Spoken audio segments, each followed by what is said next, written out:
네, 안녕하세요. 마음성장연구소의 정혜정입니다. 자, 오늘은 제가 엄마들이 가장 많이 고민하고 또 힘든 우리 아이들의 화에 대해서 강의를 진행하려고 해요. 바로 우리 아이들이 화낼 때 화내지 마, 울지 마, 이 말 대신에 이렇게 도와주시면 훨씬 더 좋습니다. 네, 귀 쫑긋하고 들어주세요. 자, 제가 상담하면서 만났던 친구 중에 한 명인데요. 굉장히 인상이 깊어요. 우리 1학년 친구인데 지금은 아마 이제 다 컸을 거예요. 근데 이 아이가 그 미술치료실에 들어와서 상담하는 50분 동안, 50분 동안 내내 욕을 했어요. 네. 화를 거칠게 표현하는 거죠. 뭐, XXX, CCC, 50분 동안 쉬지 않고. 네. 세상에 이런 욕이? 제가, 오, 이런 욕이 있었어? 듣도 보다 못한 욕을 참 많이 들었어요. 이 친구가 이렇게 일주일에 한 번씩 미술 치료를 하거든요. 한 달 정도 이렇게 상담 시간마다 나다다다다다다다 욕을 했던 것 같아요. 그 중에서도 뚝배기를 깨버려! 이 욕이 정말 너무, 아잉? 이게 무슨 말이야? 하고 되게 기억에 남아서 제가 적어봤습니다. 네. 이 아이처럼 이렇게 심한 경우는 별로 없더라도 우리 유아들, 초등 저학년, 물론 뭐 고학년 아이들도 화를 좀 거칠게 표현하는 경우가 많죠. 우리 아이들이 화를 아직은 이렇게 말로보다는 몸으로 말해요. 네. 소리를 지르거나 막 부르르 떨거나 아니면 막 발 쿵쿵쿵쿵 하거나 아니면 그냥 화나면 무조건 울기부터 하는 아이들도 많이 있어요. 이 아이들을 어떻게 도와주면 좋을까요? 보통 우리 아이가 만약에 이렇게 뚝배기를 깨버려! 이렇게 욕을 한다면, 내가 엄마라면 어떻게 할까요? 한번 생각해 보세요. 내가 엄마라면 뭐라고 말할까? 우리 아이가 욕할 때. 대부분 이렇게 말씀하세요. 깜짝 놀라죠. 우리 아이가 욕을 하면. 예. 욕하지 말랬지. 그런 나쁜 말. 화내지 말랬지. 이런 표현 많이 하세요. 왜냐면 저희가 화는 나쁜 거, 화내면 안 되는 거, 참아야 되는 걸로 저희가 배웠고, 또 아이들한테도 그렇게 많이 가르쳐요. 화는 나쁜 거니까 내면 안 돼. 그런데요, 화내는 건 나쁜 거 아니에요. 우리 아이들도 이 얘기 되게 많이 해요. 화내는 거 나쁜데 화내면 안 되는데. 또 화 자체가 나쁜 게 아니라 화를 친구를 때리거나 욕하거나 다른 사람을 아프게 표현하는 게 나쁜 거죠. 화 자체가 나쁜 건 아닙니다. 그래서 어머님들의 생각을 확 제가 전환을 시켜드릴게요. 우리 아이들이 아주 이해하기 쉽게 제가 우리 아이들도 똥을 좋아하잖아요. 화랑 똥이랑 비슷한 점은 하고 퀴즈를 냅니다. 네. 엄마들한테도 가끔 냅니다. 화랑 똥이랑 비슷한 게 뭐가 있을까요? 뭐 보기 싫다 막 이런 대답 있어요. 화랑 똥이랑 비슷한 점은 참으면 아파요. 네. 똥 참으면 변비 걸립니다. 우리 애들 변비 있어서 병원 가는 경우도 있잖아요. 관장하고. 화도 참으면 마음이 아프죠. 즉 똥이랑 화는 참는다고 해서 없어지지 않아요. 똥이 막 더럽고 냄새 난다고 해서 참아서 없어지지 않는 것처럼 부정적인 감정도 참는다고 해서 사라지지 않죠.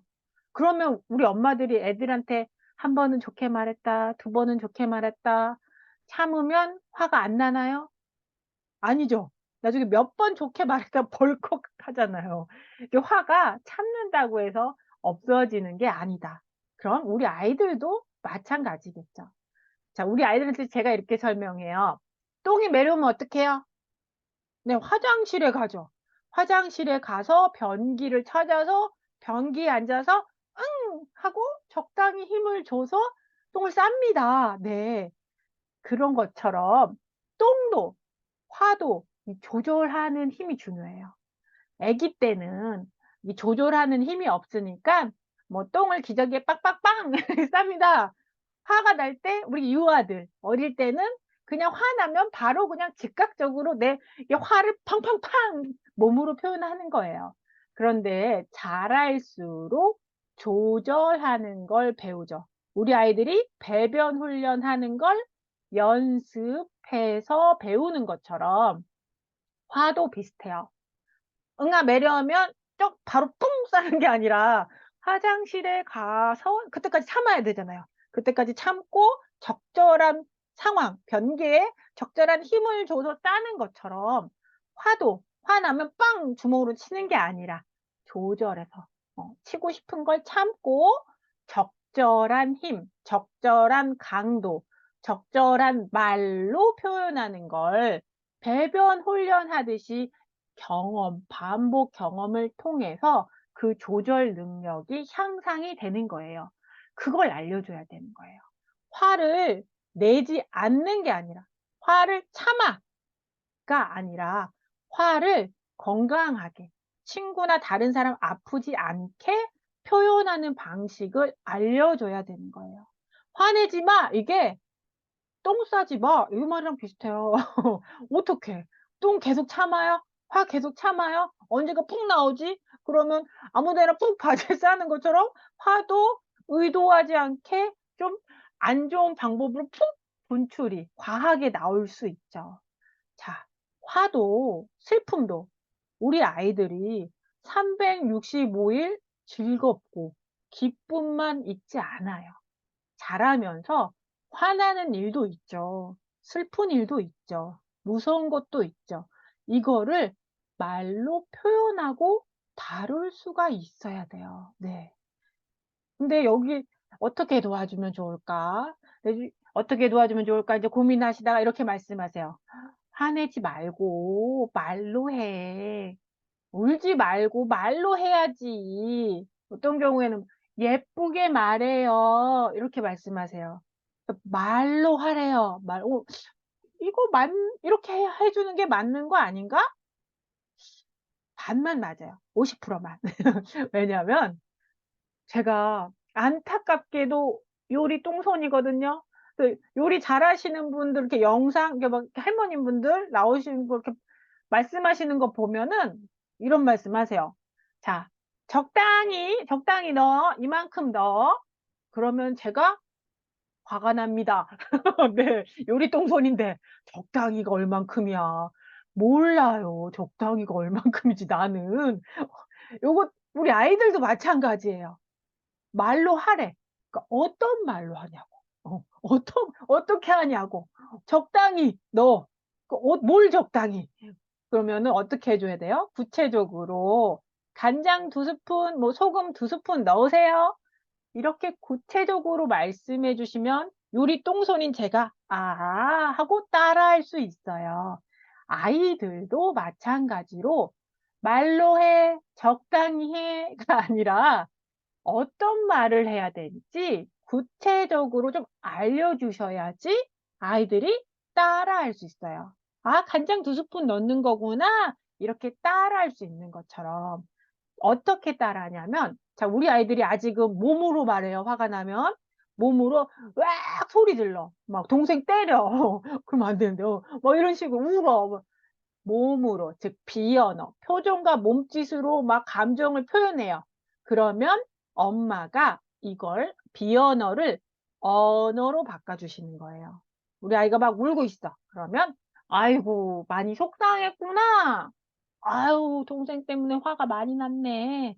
이렇게 언어로 읽어주시면 이 감정을 아이가 몸으로 막 울다가 엄마가 속상했구나. 이걸 들으면 속상해. 이렇게 표현을 하겠죠?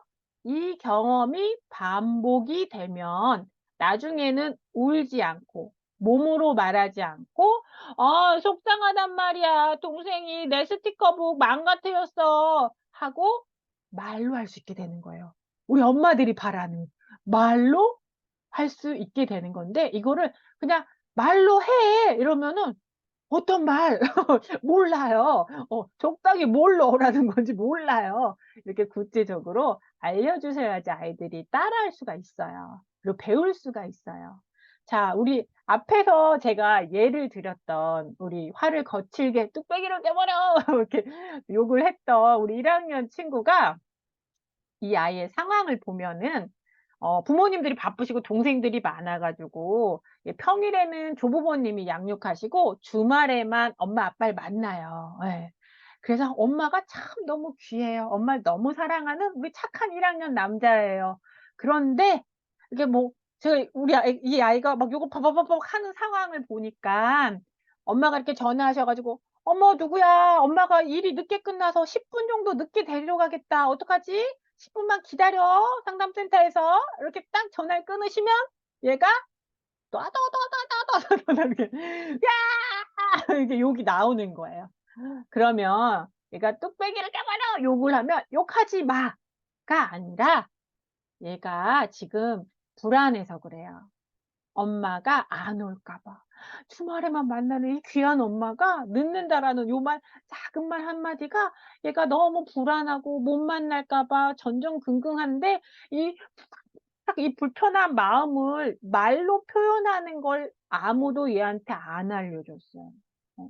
그냥 "욕하지 마."만 했지 어떤 말로 욕 대신에 할 수 있는 말을 얘한테 아무도 안 알려줬어요. 얘가 굉장히 착한 친구예요. 예. 한 달 정도 욕하고 인제 딱 끝나고 나서는 저랑 너무 정이 들어 가지고 얼마나 착하냐면 동생이 이제 주말에 집에 가요. 그래서 동생이랑 놀다 보면 막 3 살, 2 살인 동생들이 얼마나 애기들이 막 장난감 뺏고 이러겠어요. 근데 동생이 툭 때려. 그럼 착하니까 참아요. "할머니랑 약속했어. 엄마랑 약속했어." 그러니까 참아요. 근데 두 번째 또 그냥 또 동생이 또 얘 거 망가뜨려. 그래도 참아. 착해 가지고 애가. 근데 세 번째 동생이 또 그러면 얘도 참다, 참다. 유일하게 아는 방법이 다른 방법은 몰라. 유일하게 자기가 이 불편한 감정을 배출하는 거 욕으로 따다다다다다 했던 거예요. 근데 이거 대신에 "아이고 화났어? 불안했구나." 저랑 이렇게 상담하면서 반복 역할극도 하고 경험도 하고 이걸 하면서 한 달 정도 지나니까 욕이 사라졌어요. 네. 아이들은 이렇게 금방 달라져요. 그래서 우리 아이들이 이렇게 몸으로 말하는 걸 언어로 바꿔주는 경험을 많이 해야 되는데 우리 엄마들도 감정을 말로 하는 게 막막하고 어려워요. 우리도 뭐 친정엄마가 잘할 때 "아이고 속상했어. 짜증났어." 이런 말 안 들었는데 어 우리도 뭐 하려니까 막막하단 말이에요. 그럴 때는 도구를 활용하시면 좋아요. 요즘에 감정 카드 집에 많이 갖고 계시고 이렇게 검색해 보시면 종류도 되게 많고 많이 판매해요. 그래서 감정 카드를 가지고 우리 아이가 다양한 감정을 표현할 수 있게 도와주시면 좋아요. 특히 화를 좀 거칠게 표현하거나 이렇게 울기만 하는 경우에 부정적인 감정을 표현할 수 있도록 갈등 상황에서 감정을 고르고 말할 수 있게 도와주시는 거예요. 예를 들면 제가 아주 제일 간단하고 쉬운 방법으로 자 감정 카드 이렇게 놓고 한 40장 정도 돼요. 이 감정 카드 놓고 얘가 자꾸 버럭 화를 내는 상황 뭘까요? 동생이랑 싸웠을 때 우리 누구 속마음 여기 감정 카드 3 개만 골라 봐. 엄마한테 혼났을 때 감정 카드 3 개만 골라 봐. 그래서 자기가 고른 감정 카드를 소개를 하는 거예요. 우리 아이 보고 "말로 해." 하면 막 주관식 문제 푸는 것처럼 너무 막막해요. 어려워요. 아직 감정 단어 잘 알지도 못하는데. 그래서 쪼끔 객관식으로 바꿔주는 거예요. 이렇게 예시가 있어. 예시가 있고 내 마음에 맞아. 나 이때 이런 마음이야. 불안했어. 동생이 또 찢을까 봐. 화났어. 요렇게 자기 감정을 선택해서 소개하는 게 훨씬 편하고 엄마도 아이랑 같이 하기 훨씬 편하죠. 그 감정 표현은요. 구구단처럼 뭐 알아서 외워서 하는 게 아니라 아이가 직접 이렇게 카드 들고 "동생이 내 거 이래서 화났어. 엄마가 나만 혼내서 억울했어. 서운했어." 하고 자기 말로 자기 입으로 말해 본 경험이 반복이 돼야지 자연스럽게 푹 갈등 상황이 됐을 때 화난 거를 말로 표현할 수가 있는 거예요. 네. 그리고 제가 퀴즈를 낼게요. 네. 영상 보시면서 한번 생각해 보세요.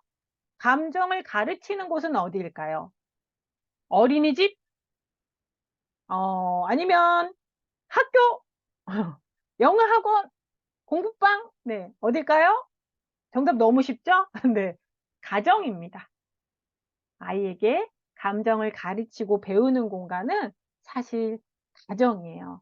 우리 아이가 화가 났는지, 무서운지, 뭐 서운한지, 이 속마음, 내 감정을 인식하게, 그리고 인식한 감정을 말로 표현하게, 그 다음에 조절하는 거를 엄마랑 주고받고 하면서 배우는 거예요. 발달하는 거예요. 그런데 이게 감정이 1단계 감정 인식. 내가 화가 났는지 슬픈지 인식하는 거. 두 번째 말로 표현하는 거. 세 번째 조절하는 거예요. 그런데 저희는 자꾸 조절부터 가르쳐요. 조절부터 1단계, 2단계 더하기 빼기 안 되는데 곱하기부터 가르쳐요. 그럼 아이들이 못하죠. 예. 그래서 감정 카드 이용해서 내 감정이 화가 났구나. 그리고 말로 표현하는 거 연습한 다음에 그다음에 조절이 좀 어느 정도 이루어질 거예요. 네. 근데 제가 이렇게 아이들을 한 17년 동안 만나오고 있지만 요즘 아이들은 참 선생님들이 많아요. 뭐 어린이집 선생님, 학교 다니는 친구들은 담임 선생님, 방과후 선생님, 뭐 영어학원 선생님, 태권도 학원 선생님 많아요. 그래서 선생님들이 아이 한 명 다 몇 명 되세요. 그리고 그 선생님들이 우리 아이들한테 가르쳐 줍니다. 친구를 화나도 때리면 안 돼. 어, 친구한테 욕하면 안 돼. 어떤 게 옳고 그른지, 어떤 게 맞는지, 어떤 게 적절한 방법인지 가르쳐 주는 사람은 많아요. 아까 그 뚝배기를 깨버려 그 아이도 얘한테 욕하면 안 돼라고 가르쳐 주는 선생님들, 사람들 굉장히 많았어요. 그런데 얘가 왜 욕을 하는지, 어떤 마음에서 욕을 하는지 알아주는 사람이 없었어요. 아이의 마음을 알아주는 사람은 사실은 네, 엄마밖에 없어요. 예. 뭐 공부방 선생님 물론 선생님들도 많이 알아주시지만 우리 아이의 마음을 알아주는 사람은 단 한 사람, 엄마예요. 그런데 너무 안타깝게도 집에서 엄마가 자꾸 선생님 역할만 하세요. "너 그렇게 친구한테 나쁜 말 하면 안 돼. 때리는 거 아니야." 얘네들 이 얘기 엄청 많이 듣습니다. 네. 그리고 초등학교 한 3 학년 뭐 요 정도 되면은 2 학년 아이들도 알아요. 그러면 안 된다는 걸 알긴 알아요. 네. 그런데 감정 조절이 잘 안 돼서 그러는 거죠. 그래서 저는 우리 아이가 옳고 그르고 욕하면 안 되고 때리면 안 되고 이런 것들은 참 많이 알려주고 배웁니다. 그런데 아이의 마음을 알아주는 그 엄마 역할을 놓치지 않으셨으면 좋겠어요. 그 역할을 해줄 수 있는 사람은 딱 한 명밖에 없으니까요. 네. 우리 아이들과 마음을 알아주는 단 한 사람, 엄마가 되어 주시길 바랄게요. 네. 오늘 강의는 여기까지 하겠습니다. 다음에 또 만날게요.